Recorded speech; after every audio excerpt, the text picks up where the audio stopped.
Hey everybody, it's Jason Linse with the Business of Fitness, Biz of Fizz, you can call it, and JasonLinse.com, JasonLinse.com, the best website out there for fitness people, fitness gym owners, fitness center owners, and employees.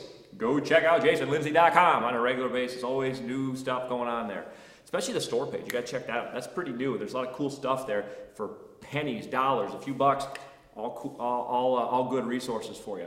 Okay, here's the deal on this one.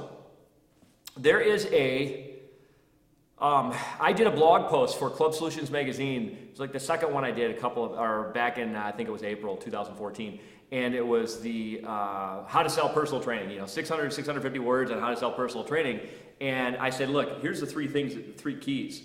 Number one, they have to try the product before they buy the product. You have to let them sample it. So you have an assessment sale process, which lets them experience some of those exercises, kettlebell swings and push press and goblet squat and that kind of stuff. And that's number one. Number two, only one person sells.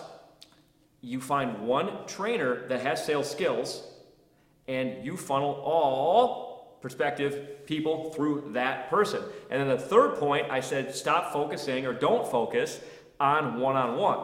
And I got, quote-unquote, attacked by some guy out there through Twitter who just, said Jason was right on point until he said not to focus on one-on-one. And what really angered me, and I'm not afraid to say it, is I can't stand criticism without explanation. I have no problem with criticism with explanation. So, no problem. Just, Jason was an idiot because. That's all you got to say is because.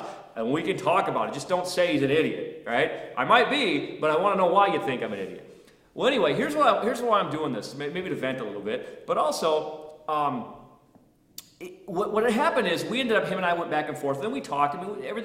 Nothing got acrimonious, but it was very clear that he's very successful selling one-on-one training. That's great. I'm not saying you can't have success. I'm saying don't focus on it because it comes down, my main point is this, and I want people to tell me if you agree or disagree. My main point is this: if you only sell one-on-one training in a package format, or even if you sell it in a membership format, which I think this guy does, where you can get 4 sessions a month for this amount, or 6 or 8, so you get him on a 12-month, that's a good business practice as far as getting him on a 12-month and residual income for that. But here's what you're doing. You're not allowing people that don't have that kind of dollars to have another option. Small group, share the cost, right? $140 a month to go 6, 8, 10, 12 times in small group versus, $500 a month to go 12 one-on-one sessions or whatever. You guys get the point, right?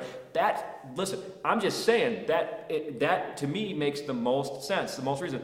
Also, I don't like to see one-on-one relationships in gyms solely. I'm not saying that wonderful things can't happen out of it, but I just think that what ends up happening is you end up getting this trainer and they own the client, even if they are an employee. So anyway, those are the two big ones. But the main one is that whole cost sharing. So am I looking for validation? I want anybody other than him to say, no, he's right, one-on-one, it's the way to go, blah, blah, blah. And I don't want you to tell me that both are great in your gym. Okay, let me take that back. I want to hear anything. I want to hear from anybody talking about one-on-one. But I guess my main question is this, do you think that that small group training or team training is easier to sell? And in other words, if you have one-on-one, small group, and team training in your gym, and you offer all three, what percentage of people will do one-on-one? Will you have more than 50%, or will it be more like 10 or 20%? That's what I want to know. So anyway, hope that makes sense. That's kind of a lot of stuff there, but I'd love to get feedback. Keep changing lives.